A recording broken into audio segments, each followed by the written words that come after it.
Moin welcome. Hello and welcome. This podcast is for motivated people who want to improve their Luxembourgish vocabulary, listening skills, and fluency by listening to compelling content. I'm Anne, your dedicated host and the driving force behind Luxembourgish with Anne, with a true passion for teaching my mother tongue since 2012. In this dynamic podcast, I'll share with you interesting short vocabulary lessons and topic conversations from level A1 to B1, and together we will build a strong foundation of the language you need to speak with confidence about everyday life topics. I also share exclusive learning strategies and insights for the Sproochentest oral exam. So join me on this exciting Luxembourgish learning journey. Bist du prett? Are you ready?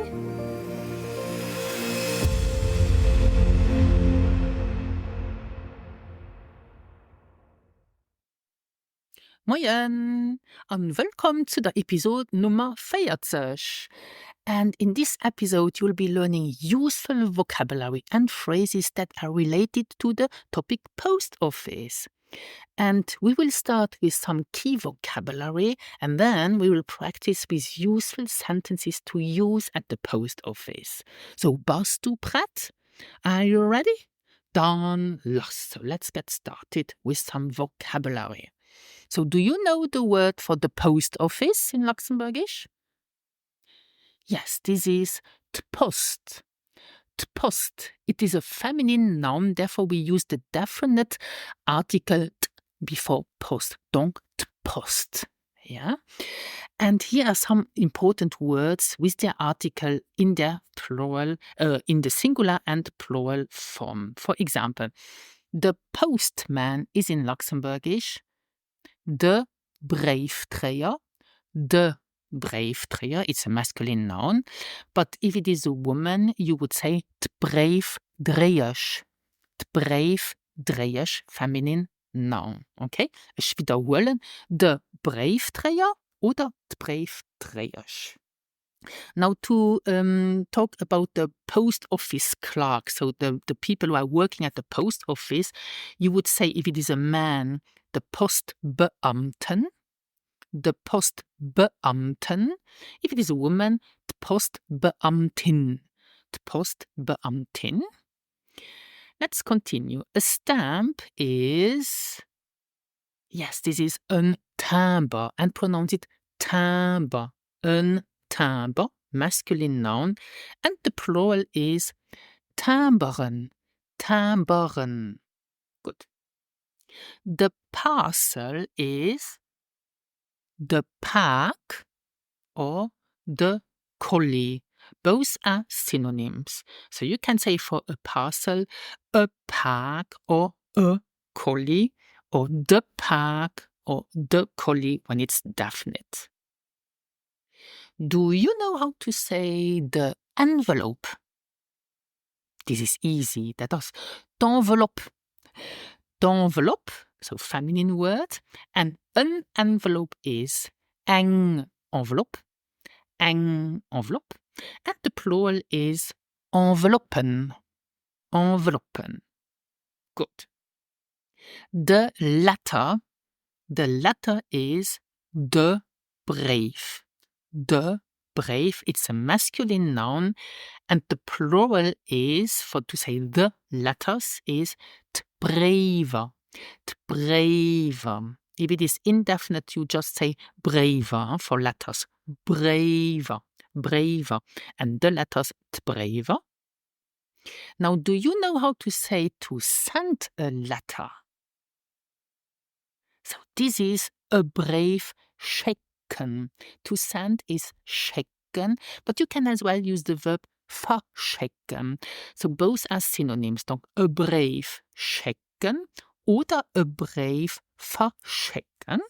Okay, now this is to send a letter, and to post a letter, this is a brief aggeheien. So to post, use aggeheien, a brief aggeheien. For example, I have to post this letter is, ich muss diese Brief agehaien.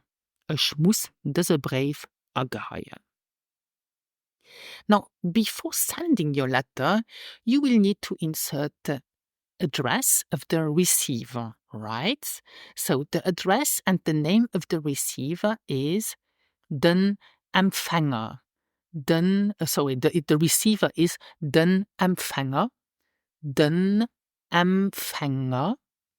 And the sender is den Expediteur. Den Expediteur. Okay? Let's look at some more vocabulary. For example, the mailbox. The mailbox is t'briefboîte. Let's repeat. T'briefboîte. Or you can say t'briefkast. T'briefkast. Both are synonyms. A registered letter is a recommandé. A recommandé. Or you can say een angeschriebene Brief. This is maybe a little bit more difficult. I personally always say a recommandé. A recommandé. Ich gebe gern diese recommandé checken. Ja? But you can as well say een angeschriebene Brief. All right. What I wanted to mention as well, the difference between to go to the office, to the post office, and to be at the post office.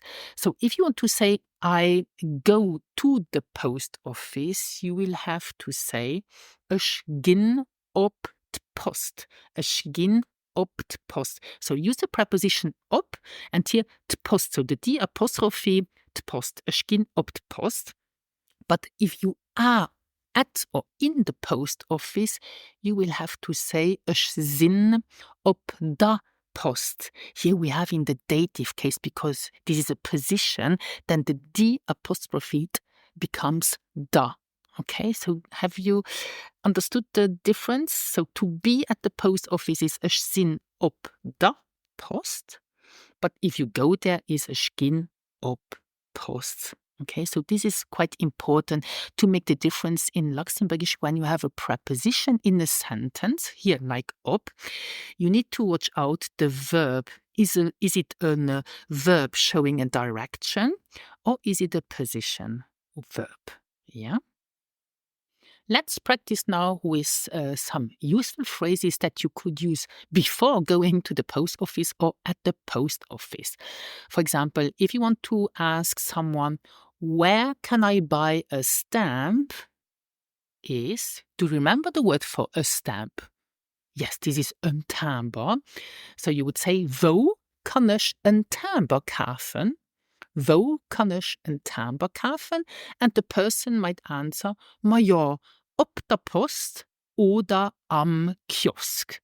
So, well, at the post office or at the kiosk.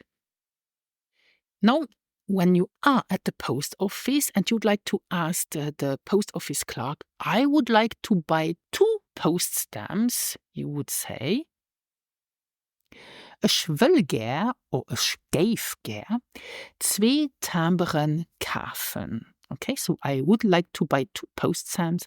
Ich gave gern 2 Timbren kaufen. Or if you want to buy a booklet of stamps, this is, ich hätt gern a Carnet mat 10 Timbren. Or more easy, ich hätt gern a Carnet mat Timbren.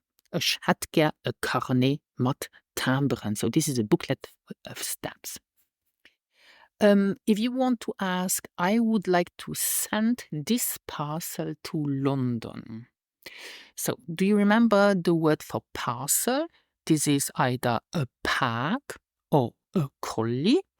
And to send a parcel is a colis or a pack checken. Okay? So to say, I would like to send this parcel to London is, ich gave gern, I would like, ich gave gern, diese pack, or ich gave gern, diese colis op London checken. Okay? I have to bring the parcel to the post office. How would you say this? I have to bring the parcel to the post office. Ich muss de Paak op d'Post bringen. So to bring is bringen, and in this sentence you have two verbs, then the second one comes at the very end of the sentence. Ich muss de Paak op d'Post bringen. How would you say, how much does this letter to London cost? Hoeveel kost deze brief bis op London? Donc, hoeveel kost deze paak oder deze brief bis op London? So the letter is the brief and the parcel would be the paak. So to cost is kosten. Another sentence. To say, I would like to send this letter by registered mail. I would like is ich geef ger. Deze brief per recommandé schicken. Okay? Ich geef ger deze brief per recommandé schicken. Remember to put your second verb here at the end. In English, this is I would like to send, and we would say ich geef ger, and then schicken comes at the end. Another sentence for you to translate. How long does a package take or a parcel take to London? How long does a parcel take to London? Wie lang braucht de Paak bis op London? Wie lang braucht de Paak bis op London? Or wie lang braucht de collie bis op London? Now the post office clerk may ask you, anything else? This is sos nach appes. Sos nach appes. And if that's all for you, you would say, nee, dat is alles. Nee, dat is alles. So I think that you have learned a lot of useful vocabulary and phrases to use to talk about the topic, the post office, and to use when you are at the post office or in the post office. And so don't listen just once to this podcast. Listen again and again to practice this useful vocabulary so that it sticks in your mind and that you can use it when you are in a conversation or at the post office. So, dat war het für this episode. And I hope you enjoyed this episode and that you find it helpful. Now, maybe you intend to sit the Sproochentest soon. And you would like to gain confidence in answering the questions or maybe in being able to discuss a topic at the Sproochentest or exam, for example, a topic about the summer or the winter or at the shop, then join one of our Sproochentest prep classes where we prepare you in just 4 weeks, of course, if you have the level A2, to successfully pass the exam at your first attempt. We will prepare you for the topic discussion and the picture description, and as a bonus, you will get 2 months free access to our self-study online course, Master the Sproochentest Oral Exam. So you will find the link in the show notes below. Merci fürs Nolaustren an ich freue mich schon auf den Episode oder auf die Episode von der nächsten Woche. Merci fürs Nolaustren an Adi.